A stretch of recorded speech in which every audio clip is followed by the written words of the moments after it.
The conference room door slammed shut behind me, the echoes reverberating in the sudden silence. My boss, Mr. Harrison, sat across the gleaming mahogany table, his face a mask of condescension. "You're just not ready, Mark," he'd said, dismissing my plea for a promotion with a casual wave of his hand. He had no idea that in just 5 minutes I would make a decision that would unravel his entire world. He didn't realize that his refusal, meant to keep me in my place, would be the catalyst for me to take not just my career, but his biggest client, and walk right out the door. How does a loyal employee, after years of dedication, reach a point where he's ready to bring down the very company he helped build? To understand that, we have to go back to a childhood defined by a glaring injustice and a promise broken before it was ever truly made. From as far back as I can remember, my life was a study in contrasts, a muted backdrop against the vibrant, spotlighted existence of my older brother David. He was the golden child, the effortlessly brilliant one, the recipient of every accolade, every proud glance, every dollar our parents could spare. I, on the other hand, was the shadow, the quiet, observant boy who learned early on that attention was a finite resource, and most of it was already claimed. It wasn't just a feeling, it was a constant, tangible reality. David got the new clothes, I got the hand-me-downs. David got the latest gadgets, I got whatever dusty, outdated piece of technology he'd discarded. David's triumphs were celebrated with lavish parties. My quiet achievements were met with a perfunctory nod, if acknowledged at all. I learned to find solace in my own quiet pursuits, developing a fierce independence and an almost obsessive work ethic. I understood that if I wanted anything in life, I would have to earn it twice over because no one was going to hand it to me. This early lesson, though painful, forged a resilience in me that would become my greatest asset. A weapon I didn't even know I was sharpening for the battles ahead. It taught me to observe, to analyze, and to plan, all while maintaining an outward calm that belied the burning determination within. My entry into the professional world was driven by a single, burning desire: to build something that was unequivocally mine. I wanted a life where my success couldn't be overshadowed or claimed by my brother. I graduated top of my class, a fact my parents barely registered, and landed a junior position at Harrison & Company, a boutique marketing firm with a reputation for being aggressive and results-driven. The owner, Mr. Harrison, reminded me of my father in a way that was both comforting and unsettling. He had that same charismatic energy, the ability to make you feel like you were the most important person in the room, but also a sharp, calculating edge that was always visible just beneath the surface. I saw the dynamic for what it was, but I told myself this time would be different. This was business. Merit would win out. For 7 years, I poured my soul into that company. I was the first one in the office and the last one to leave. While others took long lunches, I ate a sandwich at my desk, poring over market analytics. While David was posting vacation photos from Europe, funded by our parents, I was spending my weekends crafting proposals and cold calling potential clients.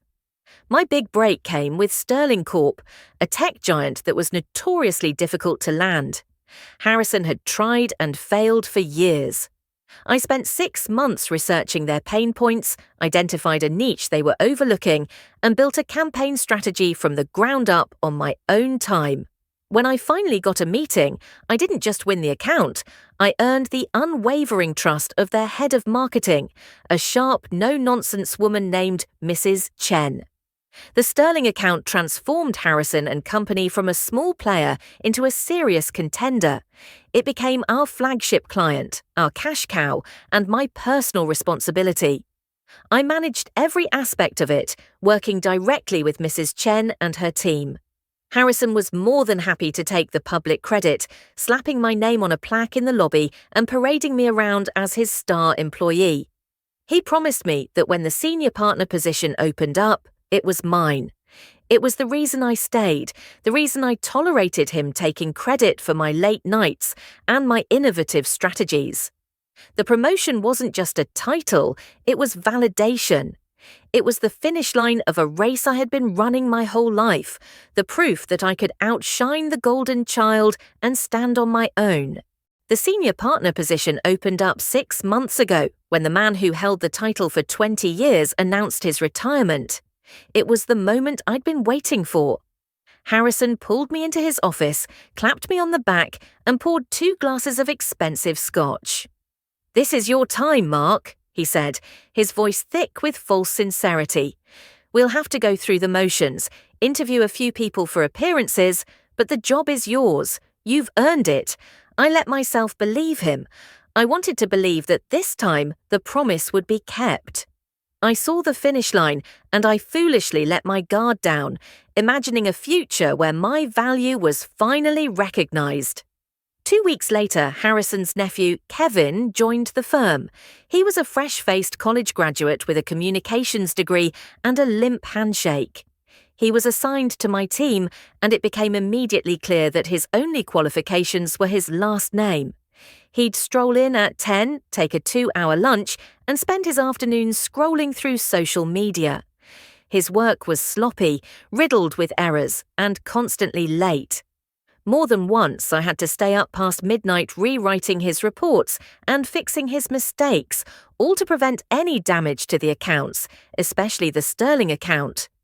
When I brought this up to Harrison, he just smiled and said, "That's great, Mark. You're mentoring him, showing him the ropes." I was no longer just an employee. I was an unpaid tutor for the heir apparent. The charade continued for months. Harrison would praise my work in public while giving Kevin more and more responsibility, which, in reality, meant more and more of my work was being funneled through Kevin's email so he could take the credit.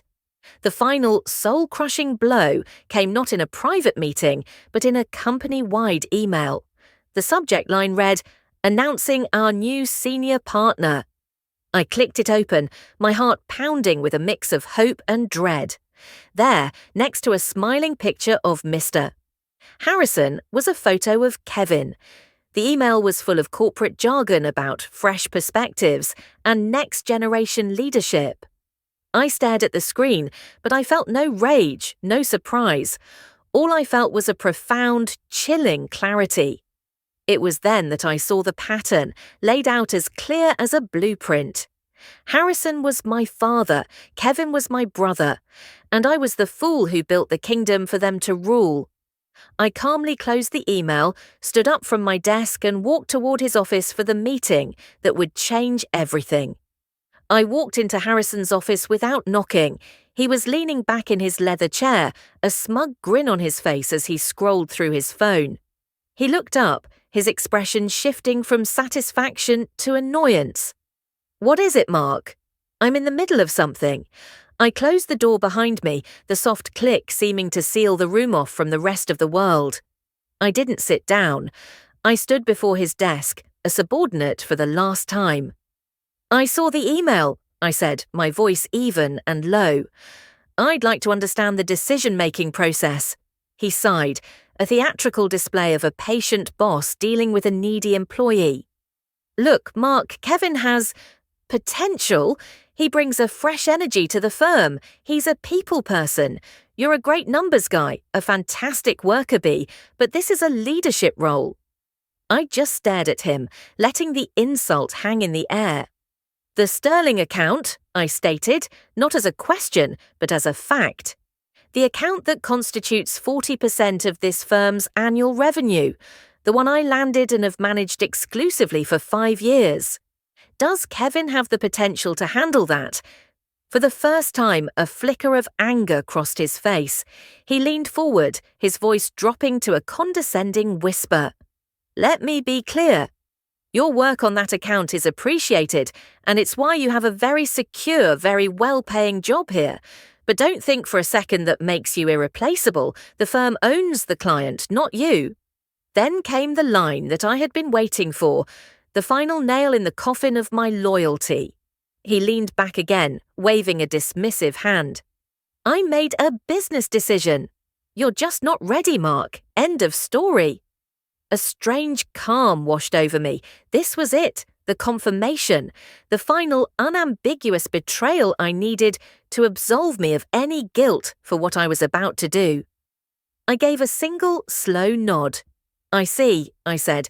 Thank you for the clarification. In that case, please accept my immediate resignation. Harrison actually laughed, a short barking sound of disbelief. Don't be so dramatic. Go home, cool off. I'll see you tomorrow. He turned back to his phone, dismissing me as if I were a child throwing a tantrum. He had no idea that I wasn't just leaving my job. I was about to detonate the foundations of the company he thought was so secure. I didn't go back to my desk. I walked past the curious faces of my colleagues, past the new senior partner plaque that would soon bear Kevin's name, and straight out the front doors into the afternoon sun. I didn't feel anger or sadness. I felt a profound sense of lightness, as if a massive weight I'd been carrying my entire life had just been lifted from my shoulders. I sat in my car in the parking garage, the engine off, and let the silence envelop me for a full minute. The past was done. It was time to build the future. Then I picked up my phone and dialed the private number for Mrs. Chen at Sterling Corporation. She answered on the second ring. "Mark," she said, her voice crisp and professional. "To what do I owe the pleasure?" I took a steadying breath. "Helen," I said, using her first name as we did in our private calls, "I'm calling to inform you that I have officially resigned from my position at Harrison & Company, effective immediately." There was a stunned silence on the other end of the line. "You've what?" she finally said, the surprise evident in her voice. "Mark, what's going on? You are our entire support structure there." I kept my tone professional, devoid of complaint. "The firm has decided to go in a different leadership direction, one that I can no longer support. My primary concern was ensuring you heard the news from me directly. It has been an absolute honor managing your account." "Leadership direction?" she scoffed. "Don't tell me he actually gave that promotion to his useless nephew." She didn't need me to confirm it. We both knew Kevin was a liability. "Mark, let's cut the corporate nonsense. We both know Sterling Corp's success with that campaign is because of you, not the letterhead on the invoice. What are you going to do next?" This was the moment. "I'm incorporating my own consultancy tonight," I said calmly. "Apex Strategic Marketing. I'm starting fresh." Another pause, this one shorter, more calculated. "Interesting," Mrs. Chen said, and I could practically hear the gears turning in her mind.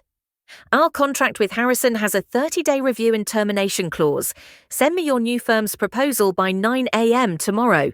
I'll be having a conversation with our legal department first thing in the morning." The call ended, and I stared at my phone. It was happening. Harrison thought I was at home cooling off. He had no idea I had just poached his biggest client. That night, I didn't sleep. Fueled by coffee and a sense of exhilarating purpose I hadn't felt in years, I got to work. I filed the paperwork for my LLC online, secured a domain name for my new website, and spent hours crafting a detailed, aggressive, and innovative marketing proposal for Sterling Corporation. It was the culmination of every idea Harrison had ever dismissed as too risky, and every strategy I had developed but never got to implement. At 8:59 a.m. the next morning, I hit send on the email to Mrs. Chen. Then, with a deep sense of finality, I drove to my old office one last time, carrying an empty cardboard box. The moment I walked through the glass doors, the office fell into a hushed silence. Everyone stared as I walked to my old desk and began methodically placing my personal items into the box. A framed photo, a coffee mug, a few books. Harrison must have been alerted to my presence because he came striding out of his office, that same arrogant smirk on his face. "Well, look who's back," he said loudly for everyone to hear. "Had a rough night, did we?" "Decided you can't live without us. Get that box out of here and I might forget this little tantrum ever happened." I didn't even look at him. I just continued packing. His smirk faltered, replaced by irritation. "Did you hear me, Mark?" Just then, his assistant came scurrying out of his office, her face pale. "Mr. Harrison," she stammered, holding out a tablet. "An urgent email from Sterling Corp's legal team." Harrison snatched the tablet from her hands. I watched as his eyes scanned the screen, his face draining of all colour. The smirk vanished, replaced by a mask of pure, unadulterated shock. His head snapped up, and he stared at me, his eyes wide with disbelief and dawning horror. "Termination of contract," he whispered, as if the words themselves were poison. Then the rage hit. "You!" he bellowed, pointing a shaking finger at me. The entire office was now frozen, watching the spectacle. "You did this! You snake! You stole my client!"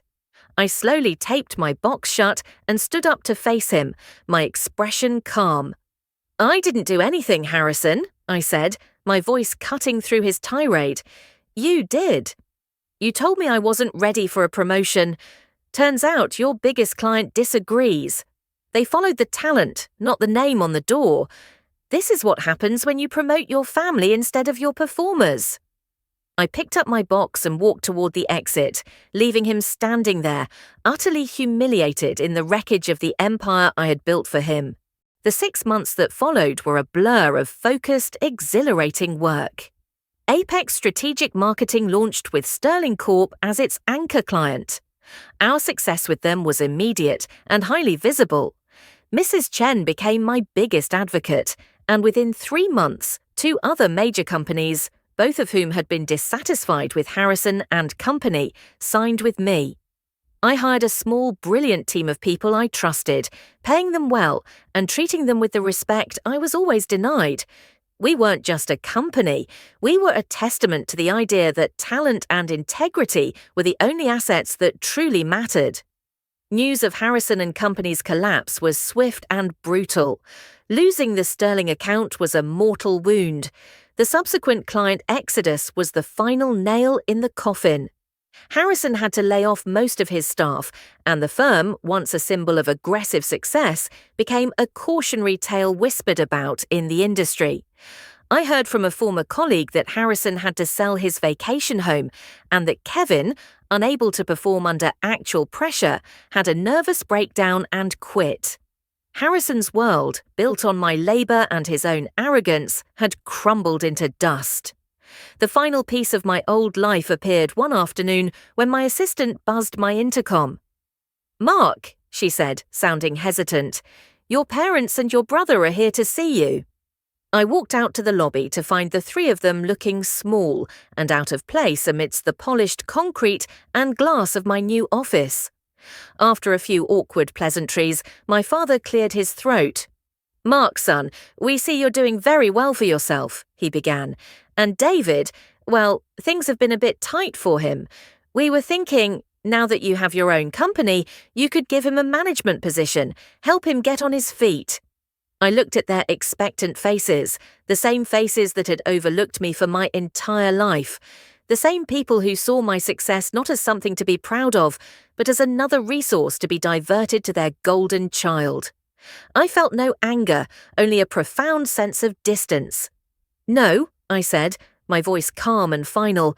"For my entire life, you made your investment in David. You gave him every advantage, every dollar, every ounce of your praise. You told me I wasn't good enough. Well, I finally decided to believe you, and I built all of this without you. This company is built on merit. He has none. There is nothing for him here. There is nothing for any of you." I turned and walked back to my office, leaving them in the silent lobby to finally face the consequences of a choice they had made decades ago.